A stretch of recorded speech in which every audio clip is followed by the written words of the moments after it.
To have a presentation on the Multimedia Medical Language Translator. Captain Robert Hain, the commanding officer of the Naval Aerospace and Operational Medical Institute, and Commander Lee Marine.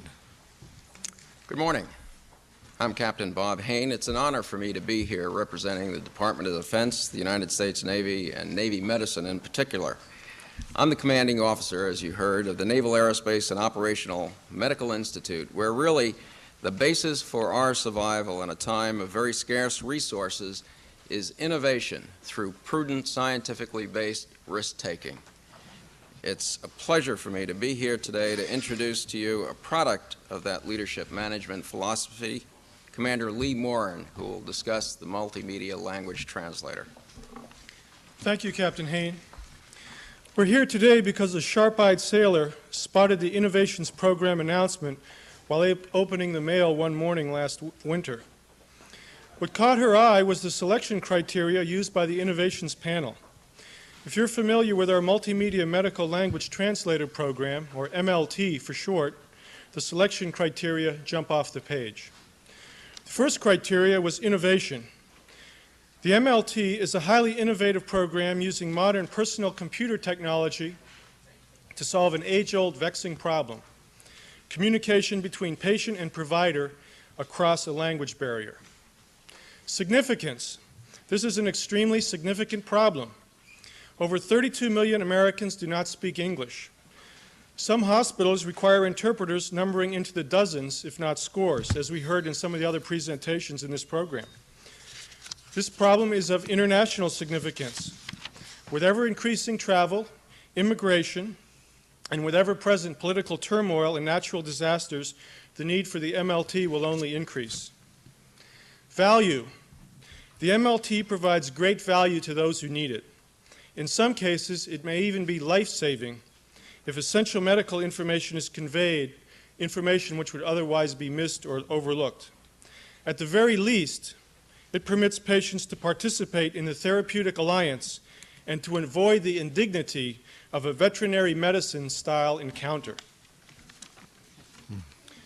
The MLT has provided unexpected benefits. A split-screen feature, originally added to enhance the MLT as a language training device, was found to permit more of a two-way conversation instead of the original 20 questions method. The split screen also permits non-English speakers to use the program with a third language, significantly extending and truly internationalizing the application. Another surprise came from a feature called the dialogue window. This is a macro-type feature originally added at customer request to permit phrases to be grouped to express more complicated concepts.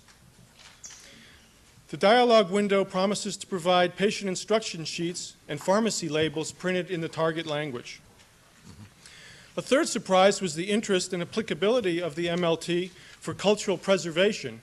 This is being pursued in a cooperative research and development agreement the Navy has with Navajo minority businesses. The MLT can also be applied to non-medical communication needs. Recently, we've completed a module which will aid Special Forces soldiers as they teach Cambodian farmers to remove booby traps and landmines left behind after recent wars, booby traps and landmines which kill and maim daily. The final selection criteria is transferability. The MLT is infinitely transferable. It is in use, or soon will be used, in Croatia, in Haiti, in the Federated States of Micronesia, on the Navajo Reservation, with Native Alaskan languages, and in many other places. We have provided hundreds of copies of the MLT to civilian and military users around the world. With the development of the MLT, the possibility of direct medical communication between any two people on our small planet moves within our grasp. Thank you. Thank you. The opening question from Vin. I just want to give you an opportunity, if you can. The application and presentation are really fairly heavily centered on you, Commander, and you're to be commended. Can you talk to us a little bit more about the kind of support that you did get more broadly from the Navy? Yes, I got a lot of support from the Navy. Language translation is not Mark Command's primary mission, except in a general way of supporting operational forces worldwide. I developed a sample at home, brought it into our commanding officer. He thought it seemed like a good idea and gave me a seed budget of $5,000. With that $5,000, I was able to obtain translators to record the 5 dialects and languages in the former Yugoslavia, and we pressed a CD-ROM, 100 copies of that initial CD-ROM. When the Navy Surgeon General saw that, he became very excited, and he saw to it that the Fleet Hospital in Zagreb, Croatia had that disc, and they had the other computer equipment required to use that disc, and that was really where we had our first success. So it was an opportunity initially funded out of Hyde, and a good thing that was jumped on by the military. Since that time, I've received substantial funding from the Special Operations Command. The Special Forces are very much like this product, and they use it in training in their language school. And they had me provide hardware to the Navy SEALs, the Army Special Forces, and the Air Force Special Operations Command, and it's expanded from there. Thank you.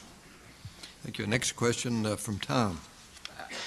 I just have a comment. Commander, don't you also do undersea diving? You have a degree in biochemistry, molecular biology. Is there anything you don't do?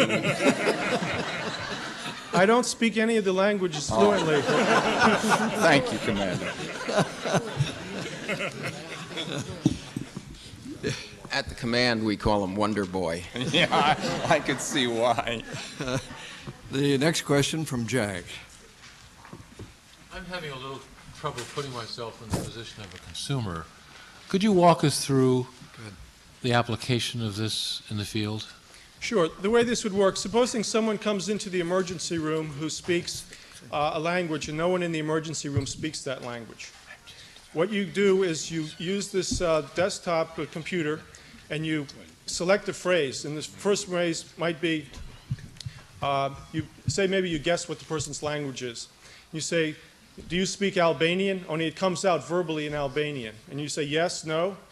Now, if you're a terrified patient coming into a healthcare situation, obviously in pain, hearing your native language is going to be a lot better than not hearing it. And so right away you've developed some rapport. Then you say, do you feel pain? In Albanian, of course. Point with one finger exactly where, and the patient points here. Already you're starting to get the medical information you need. And then you develop it. How long has it been like that? And using medical judgment, you'd put it in the context. How many days? How many weeks? Hold up the number with your fingers. And so the patient goes like this. 4 days? Yes. Is that right? More? 4 weeks. That's been hurting for 4 weeks. Does it hurt when you eat? Did you vomit? What color? And then you'd suggest some colors. Red? Black? Did you vomit like coffee grounds? Yes? No? And then you could go on and develop the history, based on clinical. Then you could go into an examination. Please sit down here. Open your tongue, or open your mouth. Stick out your tongue. Say ah. And ah sounds the same in every language. That's then you can go on. The new model, the split screen, actually presents the questions in the language. So we have a thing where it's written in Russian or written in Chinese. And if the user can, this part depends on the user being able to read, but the user could read in Chinese a question, what is the matter with me? And they click on that, and there's a big button at the top that says, translate that. They click on that, and it says in English, it would come out, what's the matter with me? And then you could go in there, you are suffering appendicitis. We must operate in 20 minutes. Are you allergic to penicillin? Or so on and so forth. That's the way you'd use the application. Yes, Margot. Some sense of how much one of these gadgets would cost? Right. In terms of the hardware is a standard Windows PC. So if you wanted to go with a rock-bottom price, it would be, the $700 special at any PC store in the country, as long as it has the CD-ROM and the sound card.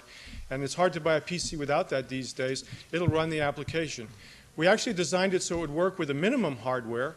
It'll actually run on a 386 with 2 meg of RAM, 8 megahertz machine. So that's this minimum machine that you could get, I think, and it will run on that. So the hardware is not need to be expensive. The actual portable units that we're sending out to the field are a little laptop that has a CD-ROM in them, and they're more expensive. They're in the $4,000 to $5,000 range because you're paying for that portability. Well, do you have a different CD-ROM then for each language? Or No, how- one CD-ROM, we have samples that we'll make available. The CD-ROM that we are currently has 25 languages.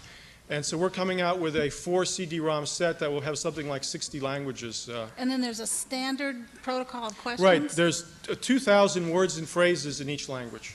One last quick question from Jack, and a quick response, if you will. Commander?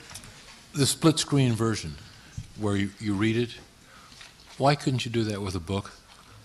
Actually, you could do that with a book, but the split screen allows you to go back and forth and use all of the power of the translator and link things together. The computer does a lot for you that the book